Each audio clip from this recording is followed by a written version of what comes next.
অন্তর্বর্তী সরকারের প্রধান উপদেষ্টা ডক্টর মোহাম্মদ ইউনূসের সঙ্গে বৈঠকে বসেছে সফররত যুক্তরাষ্ট্রের প্রতিনিধি দল। রোববার 15 সেপ্টেম্বর বেলা 11টায় রাষ্ট্রীয় অতিথি ভবন যমুনায় প্রধান উপদেষ্টার কার্যালয়ে বৈঠকটি শুরু হয়। এর আগে পররাষ্ট্র বিষয়ক উপদেষ্টা মোহাম্মদ তৌহিদ হোসেন এবং অর্থ ও বাণিজ্য উপদেষ্টা সালেউদ্দিন আহমেদের সঙ্গে বৈঠক করে প্রতিনিধি দলটি। বৈঠকে যুক্তরাষ্ট্রের রাজস্ব দপ্তরের ডেপুটি আন্ডার সেক্রেটারি ব্রেন্ট নেইম্যান, দক্ষিণ ও মধ্য এশিয়া বিষয়ক সহকারী পররাষ্ট্রমন্ত্রী ডোনাল্ড লু সহ অন্যান্য কর্মকর্তারা উপস্থিত ছিলেন। পররাষ্ট্র উপদেষ্টার সঙ্গে বৈঠকের বিষয়ে ঢাকায় মার্কিন দূতাবাস এক বার্তায় জানায়, রাষ্ট্রীয় অতিথি ভবন পদ্মায় পররাষ্ট্র বিষয়ক উপদেষ্টার সঙ্গে সাক্ষাৎ করে ভালো লেগেছে।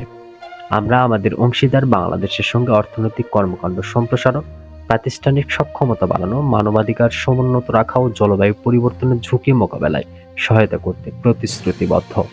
অন্যদিকে অর্থ উপদেষ্টার সঙ্গে বৈঠকের পর বাংলাদেশ সরকার ও United States agency for international ডেভেলপমেন্টের মধ্যে একটি চুক্তি হয়েছে, যার আওতায় সুশাসন, সামাজিক, মানবিক ও অর্থনৈতিক খাতে বাংলাদেশকে $202.25 মিলিয়ন সহায়তা দেবে যুক্তরাষ্ট্র।